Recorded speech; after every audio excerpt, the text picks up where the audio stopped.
The pads popped again on that 49ers practice field. And Mike Evans was back looking dominant. Brock Purdy loves to find Mike Evans on throws outside the numbers, using the width of the field. Today, he just threw a dot in the red zone to Evans, who's gaining a lot of separation on those throws. And well, when Purdy throws it as accurately as he did today, good things happen for the 49ers. Time for today's highlights. Here is a rookie back with the 49ers. It's Khalil Dinkins, tight end out of Penn State. Had been with the team over the course of the offseason, then found himself on the non-football injury list. The 49ers waived him, but Dinkins now healthy, back with the football team. Mr. Purdy himself threw to Jordan Watkins today. Now this is just during warm-ups. The throw to Watkins earlier on in practice was too high from Purdy, nearly intercepted by Jair Brown. Not as productive of a day for Jordan Watkins as some of these other practices. That was Jordan James, number 29, 49ers running back from his rib injury, added some juice to that running back room alongside Kaelon Black. It's looking very good. Dinkins again, and I just had to feature Braden Willis because he's been playing so well at the fullback position while Kyle Juszczyk has been out. Helped spring the 37-yarder from Sincere McCormick the other day. That is a look at Wesley Grimes, 49ers rookie, was watching in street clothes today. They have yet to make a roster move to officially fit Khalil Dinkins, but perhaps the roster move will involve the 6'2 Grimes. We shall see, as now we get to watch the full row of sleds. There's Alfred Collins. Raheem Morris said something about Alfred Collins that I think was really interesting today. You know, Alfred's just gotten back off the injury. You know, you could tell the last couple of days he's starting to get better and better. You know, getting his feet back underneath him, that's always the hardest thing when you're talking about a big man. Being able to utilize his hands, and obviously hands for those guys come last. But you're starting to see him come back and do some really good things. Talked about Alfred Collins getting his legs back underneath him. For a guy that tall, that is the biggest challenge. I think it took a little bit of time last year as Alfred Collins was coming off of a calf injury. The 49ers really do hope to see him stay lower to the ground, more rigid against the run, and he's going to have another shot to show that he's on the right track when they face the Raiders in the preseason finale on Thursday. I want to talk about Kaelon Black, the ball of muscle. There was an awesome nuanced play a little bit later. This is the kind of stuff that I think is tough to notice unless you're looking for it. But Kaelon Black was the outlet pass for Brock Purdy, and there wasn't a whole lot of room for Brock Purdy to escape the pass rush with a throw. And Kaelon Black just very subtly positioned himself a little bit further to the left than I think where the route called for him to be. It's really a feel type of situation for running back when he's trying to bail out a quarterback out of pressure.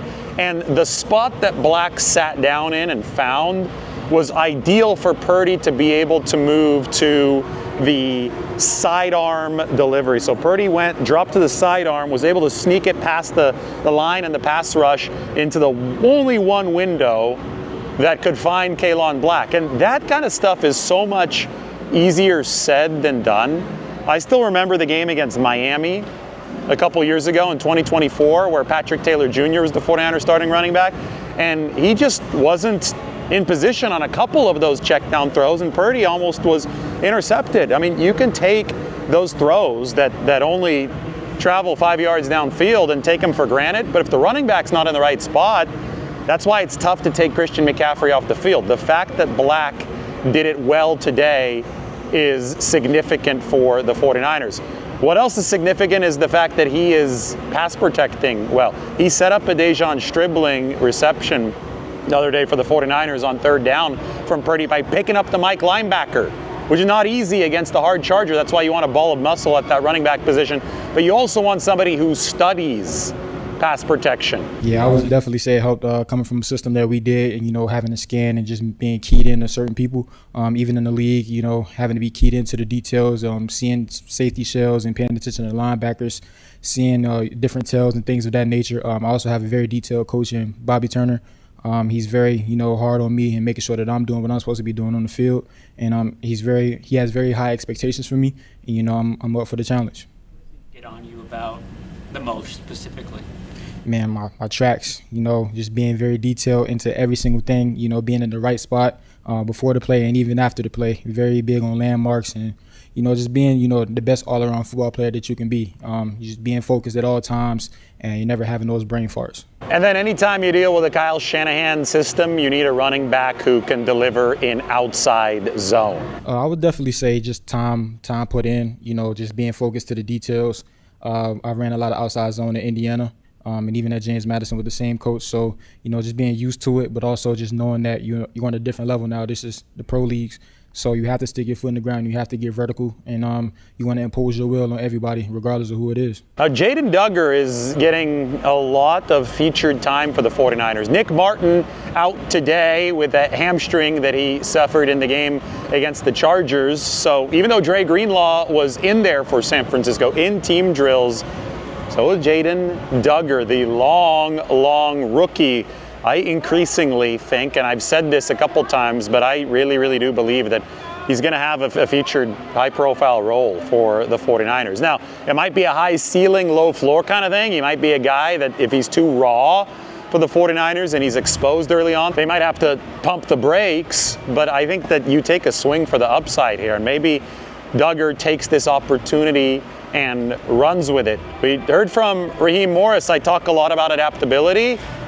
And, well, Raheem Morris is saying a lot of what we've been stressing over the course of the past few months. Like interchangeable parts, guys that can do multiple things, serve multiple roles for a bunch of different reasons, for whether it be competitive advantage, whether it be to get through and deal with injury, whether it be to find out how far you can push a guy and take a guy to a different level. I think all those things come into play. So I think it's been really nice to see a lot of those young guys and older guys be able to bounce around and do some of those things.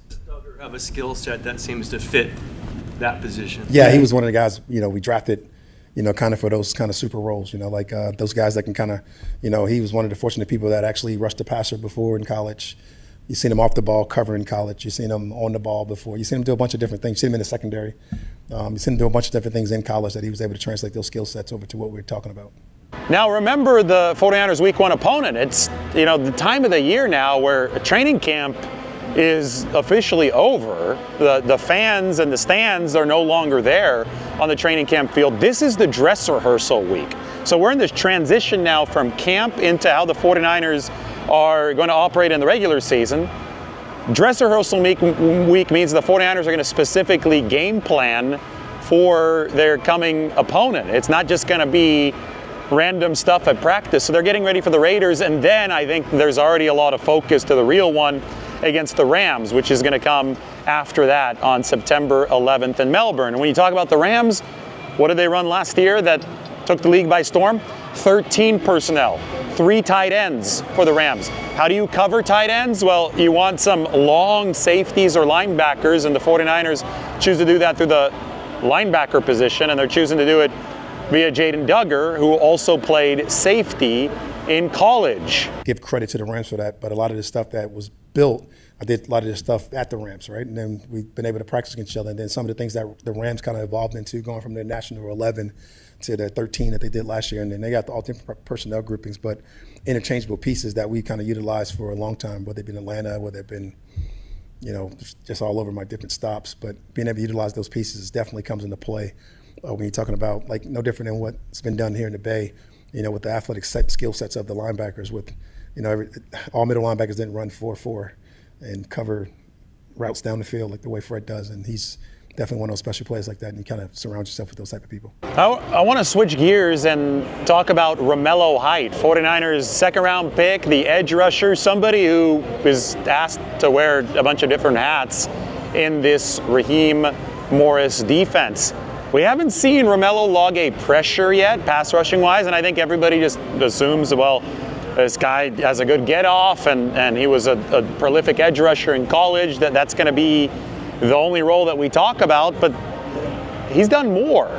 And I think that the pass rushing will come. The success there will come because 49ers need to get Nick Bosa back. They need to ensure that guys like Romelo Height aren't being focused on by opposing offensive linemen. What has been more promising for me, and I think more relevant to Romelo Height's lasting power at this level, has been the run defense. And he's only 239 pounds. He had a nice tackle at the line of scrimmage where he was able to push back a blocker against the Chargers on Thursday. And, we talk about ability to play stronger and bigger than your weight. It's so important to adaptability in a defense.